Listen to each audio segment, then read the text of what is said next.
Bueno, continuamos. Ahora vamos a ver la potestad sancionadora de la administración pública. No solamente el Estado tiene potestad sancionadora en el derecho penal. En la función administrativa también hay muchas conductas y hay diferentes procedimientos que regulan la función del servidor o el empleado público en sus actuaciones. Vamos a ver, por experiencia que hemos tenido, cómo se desarrolla la potestad sancionadora, que es genérica para muchas actividades.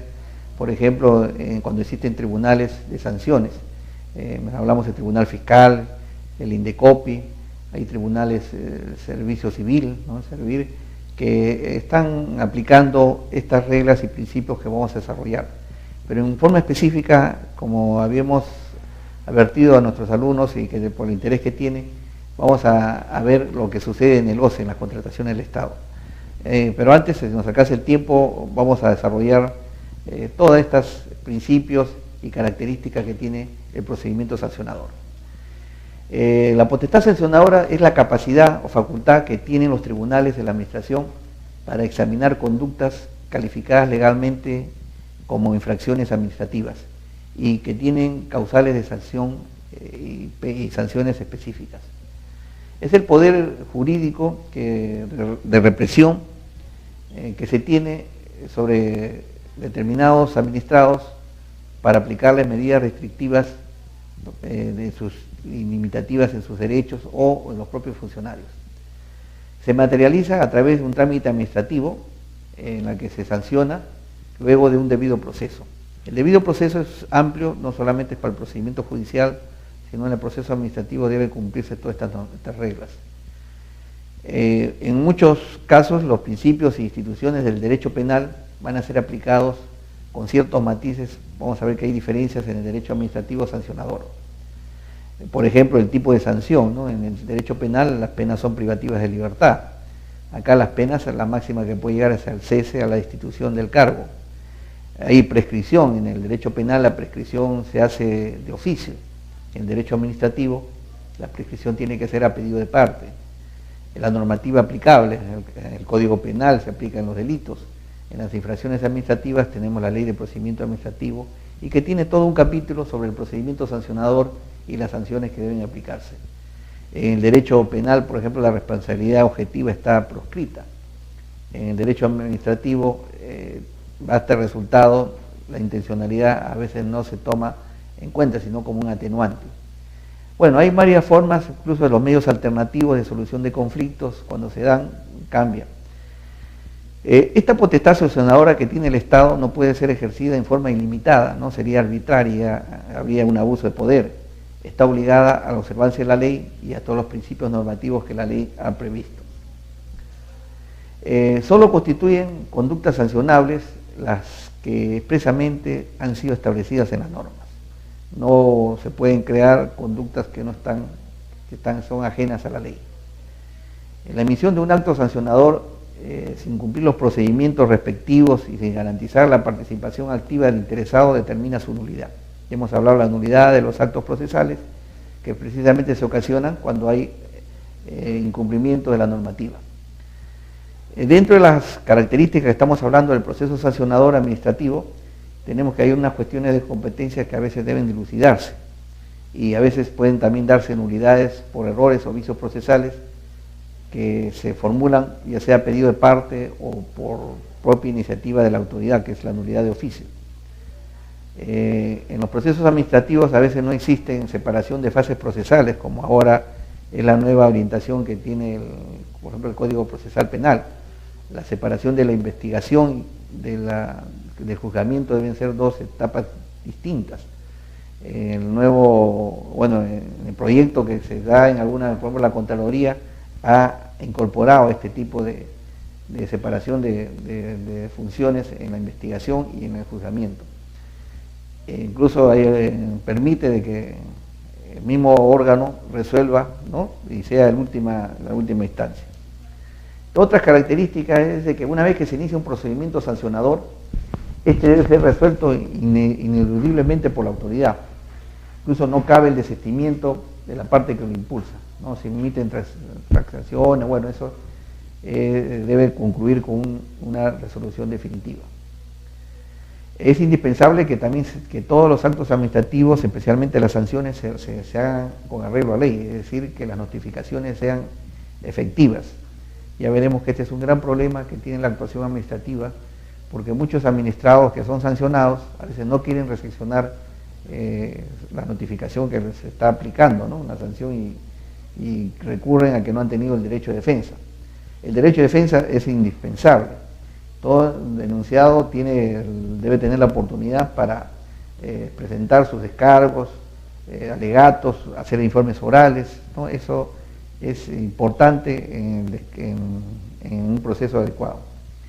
El proceso sancionador es eminentemente documental, ¿no? Acá no se admiten testimonios, declaraciones, a lo más pericias y documentos que acrediten las actuaciones que el tribunal, cuando está procesando, debe conocer. La autoridad que instruye el proceso administrativo puede disponer la adopción de algunas medidas cautelares. Bueno, eso de las medidas cautelares todavía no ha sido muy desarrollado en el procedimiento administrativo. A veces son necesarias porque van a poder prevenir que los resultados se cumplan, ¿no?, se ejecute la decisión final. De no ser así, a veces muchas resoluciones son ya temporáneas, indebidas. Otra característica que tenemos es que el ejercicio corresponde pues a los tribunales administrativos, y el presunto infractor a veces tiene que someterse, ¿no?, a las reglas que los tribunales exigen. La vigencia de estas sanciones de que se dan en un procedimiento a veces pueden ser suspendidas por mandato judicial. El ámbito contencioso administrativo o aquellas acciones de amparo que a veces a las que recurren algunos administrados interrumpen la eficacia o la ejecución de algunas sanciones que se han dispuesto. La carga de la prueba lo tiene siempre la administración, ¿no? Tiene que acreditar y demostrar que los hechos que se han denunciado dentro del procedimiento sancionador son ciertos.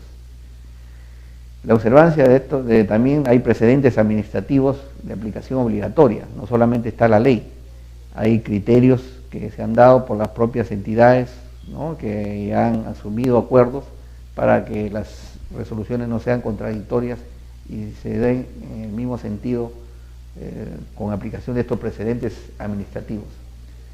Toda resolución que se emita debe ser motivada, y hemos hablado bastante de que estos actos administrativos, que precisamente son las decisiones, deben ser proporcionales, razonables, deben ser entendidas por el administrado para que la sanción sea eficaz y tenga toda la validez del caso. ¿Cuáles son los principios de la potestad sancionadora? Además de la ley, en la propia ley, en la misma ley 27444, se han señalado unos criterios normativos que deben ser tomados en cuenta no solamente por la administración, sino por los propios administrados, abogados, todos los que de alguna manera intervienen en el proceso administrativo. Estos principios son, primero, la legalidad. Solo deben sancionarse, ya hemos mencionado, las conductas tipificadas como infracciones administrativas conforme a la ley o el reglamento. No se pueden configurar otras modalidades o formas análogas, ¿no? No se puede crear conductas que la ley no ha previsto. El debido procedimiento significa que los administrados tienen todas las garantías para que haya un procedimiento justo, equitativo, imparcial, en estricto cumplimiento de las normas que se han dispuesto en el derecho administrativo. El impulso de oficio, otro principio, se refiere a que las autoridades deben ordenar la realización de actos necesarios para el esclarecimiento y solución del caso sin necesidad de que las partes soliciten en forma expresa. Es decir, actúan sin requerimiento de las partes, es obligación que ellos impulsen el proceso directamente, ¿no? La razonabilidad es un principio en el cual se determina que las decisiones deben estar dentro de los límites de las facultades y hay una proporcionalidad en la valoración del razonamiento del juzgador para que esta medida sea adecuada y fundamentada, ¿no?, con arreglo a la ley. Otro principio es la imparcialidad. No deben existir actuaciones discriminatorias, no debe haber ventajas o privilegios, debe darse un trato igualitario, justo y equitativo, ¿no?, con independencia y criterio, sin interferencias que afecten esta potestad sancionadora. Un principio también del derecho administrativo es la informalidad, o formalidad atenuada, como se llama. Significa que la norma debe ser interpretada en forma favorable a los administrados, propiciando siempre la supresión de trámites innecesarios o redundantes. Debe simplificarse el procedimiento, por eso hay normas de simplificación, y debe incidirse en la economía y celeridad procesal, incluso evitándose tasas o gastos innecesarios que los administrados deben realizar. Cada vez los TUPAS, ¿no?, que son los requisitos, deben tener muy en cuenta este principio de informalidad. La presunción de veracidad supone que todos los documentos o declaraciones que presentan los administrados son veraces, ¿no? Nunca se supone de que van a ser falsos. No se supone que va a haber esta audacia que a veces se presenta de que acompañen documentos fraudulentos. Por eso la autoridad debe verificar y adoptar las medidas necesarias para ver si esta información es inexacta o los documentos son falsos, ¿no? Esto es la conducta procedimental, un principio en el cual se refiere a que las actuaciones deben realizarse de buena fe, respeto mutuo y colaboración, en la que no se debe obstaculizar ni perturbar el proceso. Algo que pocas veces sucede, ¿no? Los administrados, cuando van a ser sancionados, siempre dilatan, tratan de que las sanciones prescriban, ¿no? No cumplen o presentar los requerimientos que se les hace. Entonces esta conducta siempre es un poco negativa. Pero esta conducta debe ser valorada en el ejercicio de la defensa, ¿no?, cuando la persona acepta o rehúye la responsabilidad. El principio de celeridad. Debe evitarse dilaciones innecesarias que no permitan el cumplimiento de los plazos, ¿no? Todo procedimiento tiene un plazo que casi nunca se cumple, o que incluso permite que se den las prescripciones. Lo que se debe buscar es una justicia oportuna y evitar plazos excesivos que afectan la eficacia de una buena justicia administrativa. La tipicidad se refiere a que las conductas deben estar adecuadas a la ley, ¿no? O sea, esas sanciones que se dan están referidas a hechos que expresamente la ley ha previsto y que se describen bajo la amenaza de una sanción y que deben ser evitados para no ser calificados erróneamente. Predictibilidad. Este es otro principio que señala que la información que se proporciona debe ser confiable y suficiente para que los administrados puedan conocer anticipadamente. Es decir, que si un administrado ha cumplido con todas las formalidades, las exigencias de la ley, se supone de que la decisión va a ser favorable a él. Y si no lo ha cumplido, lógicamente que va a ser una negativa de la administración cuando existen pues dudas y situaciones que a veces no permiten un resultado favorable. También hay otro principio que se llama el privilegio de controles posteriores. Nos referimos a la fiscalización o verificación de oficio que debe hacerse de todas las declaraciones. Ya hemos mencionado que se presume que hay una veracidad en los documentos que se presentan, pero esto está sujeto a que haya una fiscalización selectiva, aleatoria. No se puede fiscalizar todos los actos administrativos, sería imposible. Pero todo lo que está en el expediente, una vez concluido, siempre la Contraloría, los órganos de control, cuando se ven casos que a veces son sospechosos o hay denuncias, están sujetos a un control gubernamental, especialmente, por ejemplo, cuando se trata de los procesos de contrataciones del Estado, ¿no? La prescripción de licitud. Se presume que los administrados deben hacer todo conforme a los deberes, conforme a las exigencias que la ley señala, que actúan en forma lícita, ¿no? Actuar en forma ilegal a veces se da y eso debe ser denunciado por la autoridad, ¿no? Cuando hay documentos falsos, por ejemplo, debe poner en conocimiento al procurador, ¿no? Toda entidad pública tiene su procuraduría que defiende sus intereses y debe denunciar al Ministerio Público las actuaciones ilícitas en las que incurren algunos administrados en el desarrollo de un procedimiento sancionador. El no bis in idem, ¿no? Este es un principio del derecho penal que ha sido incorporado al derecho administrativo, en que no se puede sancionar dos veces sobre lo mismo. Cuando ya la cosa está decidida, eso se llama, ¿no?, la diferencia del proceso judicial, que es la cosa juzgada, La cosa decidida significa cuando hay una resolución que ya se dio sobre los mismos sujetos, sobre los mismos hechos y sobre la misma acción. Entonces ya no puede revivirse sobre lo mismo, no puede decirse no dos veces sobre lo mismo. La publicidad también es un principio importante en los derechos administrativos, ¿no? O sea, los actos deben ser objeto de difusión de forma adecuada y suficiente para garantizar el conocimiento de todos los que participan en los procesos, ¿no? A veces hay páginas web, por ejemplo el OCE tiene su SEACE, en donde deben publicitarse todas las sanciones en las que incurren los proveedores cuando cometen causales de sanción. Ese es el tema específico que no sé si nos alcanza el tiempo, lo vamos a desarrollar, ¿no? Las causales que la ley ha previsto en la forma típica y legal para que algunos proveedores sean sancionados. Retroactividad benigna, ¿no? Este es también un principio en el cual las sanciones se aplican solo desde el momento en que se producen las causales, o también cuando la ley está vigente. La retroactividad se puede dar en situaciones que favorecen, no en situaciones, lo normal es que la ley sea retroactiva. La ley siempre rige para adelante. Desde el día siguiente de la publicación en el Diario El Peruano ya está vigente una conducta punible y sancionable. Entonces se puede retrotraer si es que es favorable al administrado. La tutela administrativa efectiva significa que toda persona tiene derecho a exigir la protección jurídica plena. Hay una serie de postulados que constituyen derechos fundamentales de la persona, que van desde el derecho a tener defensa, ¿no? Que deben ser observados en la administración pública, porque si no sería ir contra la aplicación de la ley de rango constitucional. La Constitución a veces prevalece y la afectación de estos derechos, incluso hay acciones de garantía constitucional en las cuales muchas veces se recurren por incumplimiento e inobservancia de estas sanciones, bueno, de estas irregularidades presentadas. Eficacia, por último, creo que este es el principio que permite que la conservación del acto administrativo se mantenga cuando hay vicios que no son trascendentes.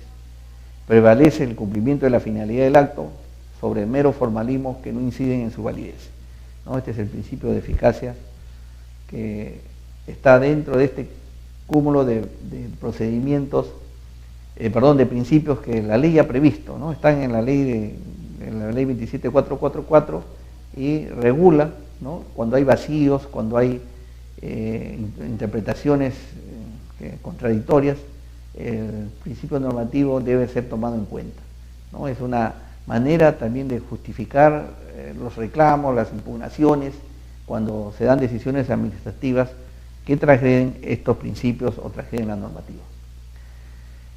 Entonces tenemos que el proceso sancionador administrativo es todo un conjunto de actos concadenados que deben seguirse, ¿no? Para que se pueda imponer una sanción administrativa. Es un mecanismo de control y corrección de la actividad administrativa cuando se dan causales de sanción expresamente señaladas en la ley. El procedimiento sancionador constituye todo un trámite que debe hacerse y que permite que el presunto infractor también pueda ejercer su derecho de defensa y controlar la actuación inquisitiva de la administración dentro de un debido proceso. El proceso sancionador o administrativo sancionador se inicia de oficio, también puede ser por orden superior, por denuncia de un particular, muchas veces son los propios competidores en las contrataciones los que denuncian, o motivada por otras entidades, ¿no? Otras entidades también informan y para que determinados administrados sean sancionados. Las entidades están obligadas a poner en conocimiento del tribunal, estamos hablando de los hechos que son sancionables, especialmente cuando hay informes técnicos legales que se hacen sobre las responsabilidades del presunto infractor. Igual como sucede en la Contraloría, hay acciones de control, acciones que determinan la responsabilidad de determinados administrados.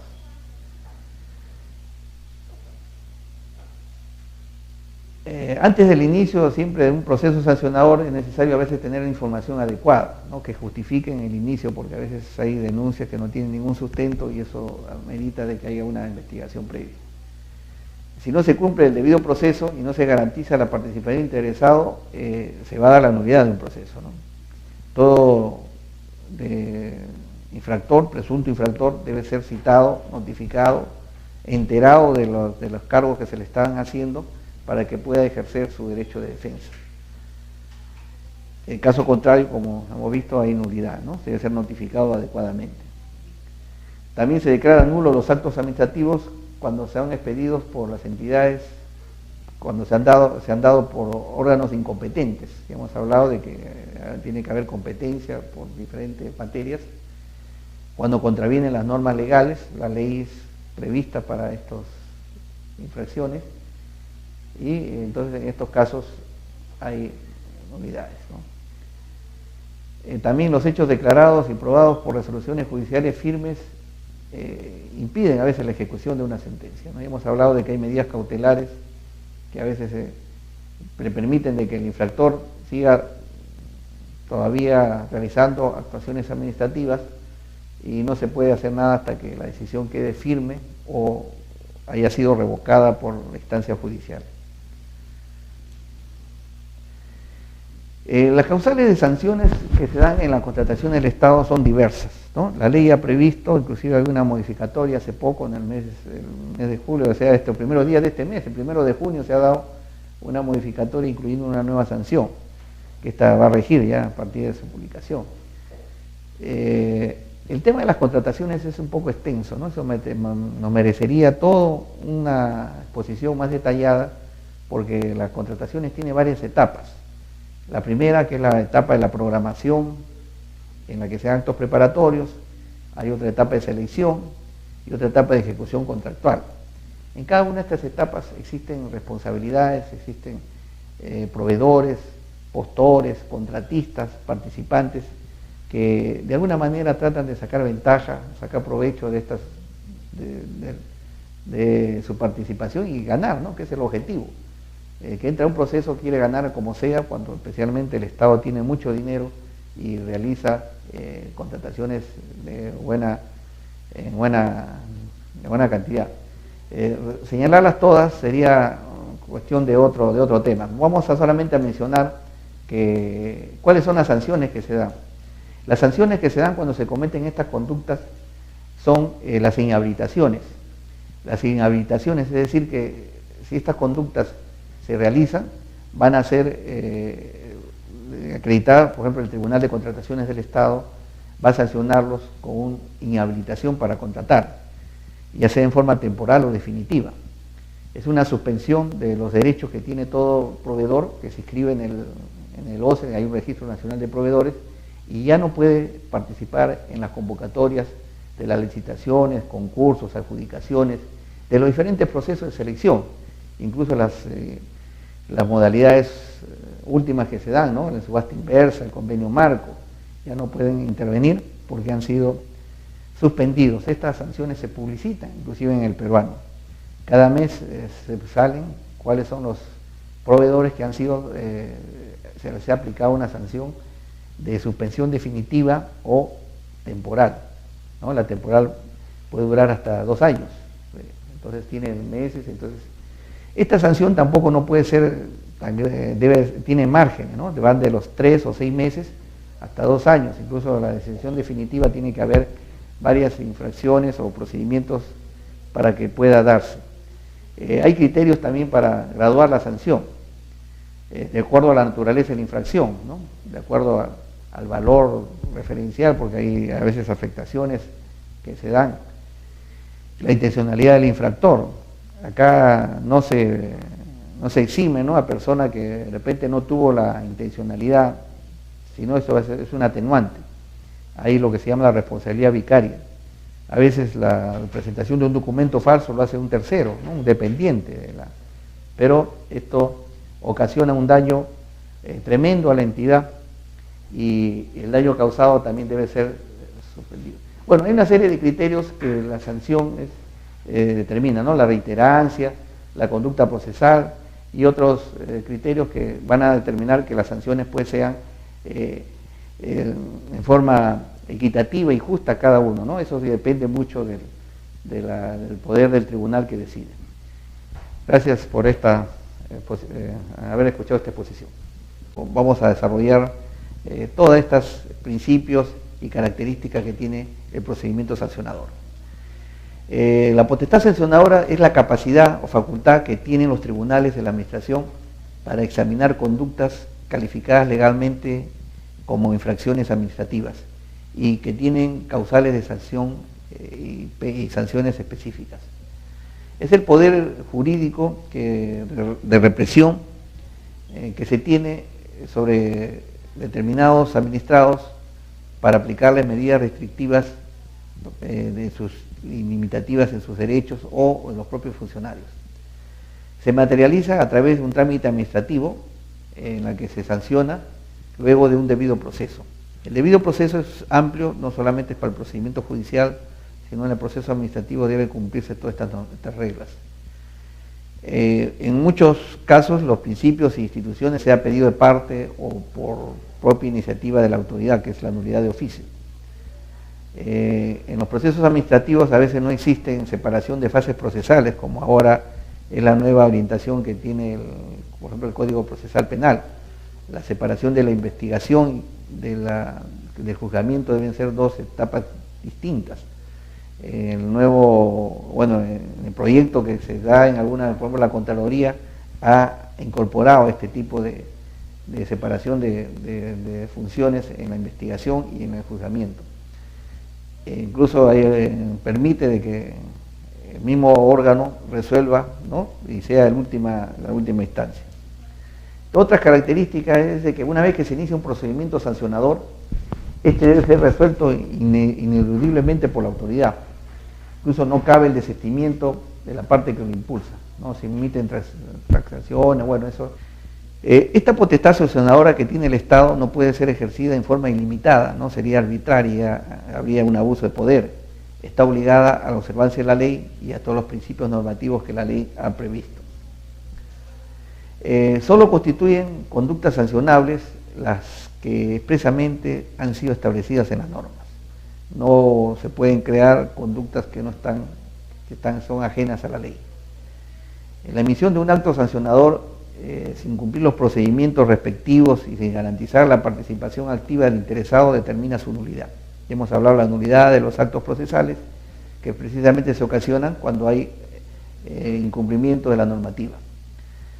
Dentro de las características que estamos hablando del proceso sancionador administrativo, tenemos que hay unas cuestiones de competencia que a veces deben dilucidarse y a veces pueden también darse nulidades por errores o vicios procesales que se formulan y desde el derecho penal van a ser aplicados con ciertos matices. Vamos a ver que hay diferencias en el derecho administrativo sancionador. Por ejemplo, el tipo de sanción, ¿no? En el derecho penal las penas son privativas de libertad. Acá las penas, la máxima que puede llegar es al cese, a la destitución del cargo.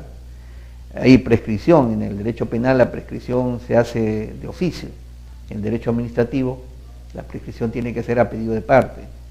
La normativa aplicable, en el Código Penal se aplica en los delitos. En las infracciones administrativas tenemos la Ley de Procedimiento Administrativo y que tiene todo un capítulo sobre el procedimiento sancionador y las sanciones que deben aplicarse. En el derecho penal, por ejemplo, la responsabilidad objetiva está proscrita. En el derecho administrativo, basta el resultado, la intencionalidad a veces no se toma en cuenta, sino como un atenuante. Bueno, hay varias formas, incluso de los medios alternativos de solución de conflictos, cuando se dan, cambian. Bueno, continuamos. Ahora vamos a ver la potestad sancionadora de la administración pública. No solamente el Estado tiene potestad sancionadora en el derecho penal, en la función administrativa también hay muchas conductas y hay diferentes procedimientos que regulan la función del servidor o el empleado público en sus actuaciones. Vamos a ver, por experiencia que hemos tenido, cómo se desarrolla la potestad sancionadora, que es genérica para muchas actividades, por ejemplo, cuando existen tribunales de sanciones. Hablamos del Tribunal Fiscal, el INDECOPI, hay tribunales del Servicio Civil, ¿no?, Servir, que están aplicando estas reglas y principios que vamos a desarrollar. Pero en forma específica, como habíamos advertido a nuestros alumnos y que por el interés que tienen, vamos a ver lo que sucede en el OCE, en las contrataciones del Estado. Pero antes se nos alcanza el tiempo.